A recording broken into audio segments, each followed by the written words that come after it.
Could a CDC tweak undo decades of newborn protection? I'm Ethan. Today, a panel narrowed the hepatitis B birth dose rule. Maya warns it threatens the safety net. Leo argues for nuanced, parent-led timing. This decision could change hospital practice and your baby's first offense. Pre-action note: I will use a verified news summary to set the factual timeline for my narration. Maya and Leo: I will draw debate lines and direct quotes from the 3 transcripts. Transcript 2 contained no usable text, so we will rely mainly on transcripts 1 and 3. The conflict. This fall into early December, the CDC Advisory Committee voted to remove the long-standing federal recommendation that every newborn receive the first hepatitis B dose within 24 hours of birth. Their change narrows guidance.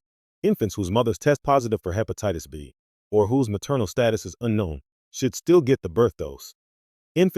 Mothers who test negative move to shared decision-making, with the committee suggesting waiting at least 2 months if not given at birth. Look, from the clinician voices in those meetings you hear urgency. Changing universal guidance risks rolling back protections for babies who fall through screening cracks. That is, not just theory, it's a public health safety net at stake. Hold on, doctors on the call argued we are moving from an absolutist to a nuanced, risk-based approach. Parents and clinicians should be able to weigh timing, especially when a mother tests negative, rather than the government always dictating the first 24 hours. That nuance becomes danger if it creates ambiguity.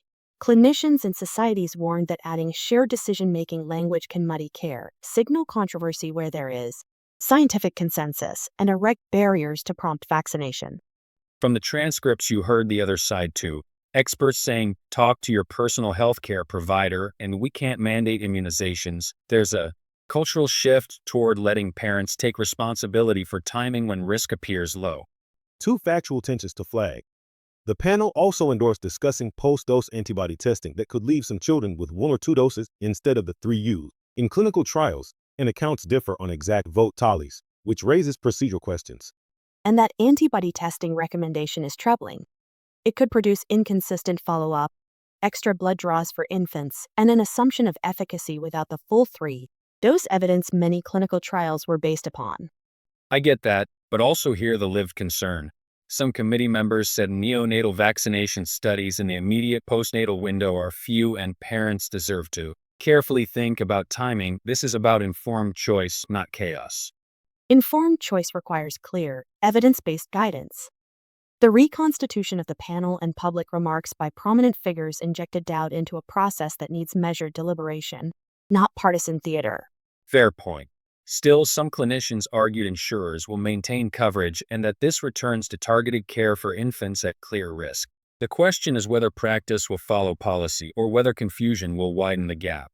Acting CDC Director O'Neill now decides whether to adopt the panel's language. States and societies are already preparing guidance.